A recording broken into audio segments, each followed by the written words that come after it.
বড়দিন উদযাপন ঘিরে নানা আয়োজন চলছে। এ বিষয়ে সর্বশেষ তথ্য জানাতে এই মুহূর্তে কাকরাইল থেকে যোগ দিয়েছেন সহকর্মী হাসান মিসবাহ। সরাসরি চলে যাচ্ছি তার কাছে। মিসবাহ, আজ তো নিরাপত্তা বাহিনীর বেশ কিছু মহড়া হয়েছে এবং তারা স্ট্যান্ড বাই আছেন। সবকিছু মিলিয়ে সার্বিক আয়োজন এবং নিরাপত্তা ব্যবস্থা কেমন চোখে পড়ছে আপনার?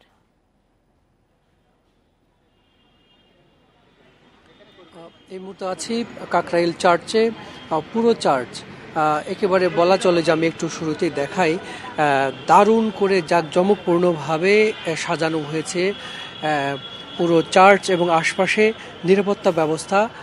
আমরা যদি বলি যে অন্য যে কোনো সময়ের তুলনায় বা অন্য বারের তুলনায় এবার বিশেষ করে এই চার্চে নিরাপত্তা ব্যবস্থা, ব্যাপক নিরাপত্তা ব্যবস্থা নেওয়া হয়েছে এবং পাশাপাশি এখানে সাদা পোশাকে গোয়েন্দা সংস্থার লোকজনও তারাও কাজ করছেন কোনো ধরনের অপ্রীতিকর ঘটনা যেন না হয়।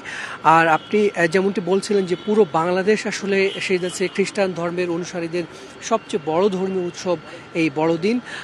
আর কয়েক ঘন্টা পরেই এই উৎসব শুরু হবে। আজকে রাত 9টায় প্রার্থনা আছে। প্রার্থনার মধ্য দিয়ে মূলত আগের দিনের যে আনুষ্ঠানিকতা সেটি আসলে করা হয় এবং আগামীকালকে সকাল 8টায় প্রার্থনার মধ্য দিয়ে আগামীকালকের যে ধরনের আনুষ্ঠানিকতা আছে সেগুলো শুরু হবে। তবে পুরো চার্চটিকে ঘিরে সাজানো হয়েছে খুবই দারুণভাবে। এখানে কিছুক্ষণ পরে অর্থাৎ 8:30টায় সেনাপ্রধান তিনি আসবেন। সে উপলক্ষেও আসলে নিরাপত্তা ব্যাপকভাবে বাড়ানো হয়েছে। তিনি এসে এখানে একটি কেক কাটবেন এবং এরপরে পুরো চার্চ ঘুরে দেখবেন। আমি এই মুহূর্তে কথা বলতে চাই কাকরাইল চার্চের দায়িত্বে যিনি আছেন ফাদার আলবার্ট রোজারিও। আপনার কাছে একটু জানতে চাই এবারের আনুষ্ঠানিকতা এবং সার্বিক বিষয় নিয়ে। ইন্ডিপেন্ডেন্ট টেলিভিশনের মধ্য দিয়ে আমি সবাইকে বড়দিনের আন্তরিক প্রীতিপূর্ণ শুভেচ্ছা জানাই।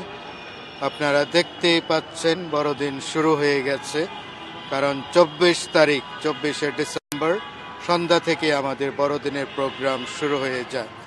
আমাদের গির্জাগুলো চারিদিকে রাঙ্গিনা অনেক সুন্দরভাবে বাহারিভাবে সাজানো হয়েছে এবং আমাদের যেখানে গির্জাঘরের ভিতরে বড়দিনের প্রধান প্রার্থনা হবে রাত 9টার সময় এবং রাত 11টার সময়, সেখানেও আরও সুন্দরভাবে সাজানো হয়েছে। পরবর্তীতে আপনারা সেটাও দেখতে পারবেন। যিশুর জন্মদিন মানে আমাদের জন্মদিন, কারণ যিশু জন্ম নিয়েছেন বলেই আমরা ঈশ্বর সন্তান হতে পেরেছি।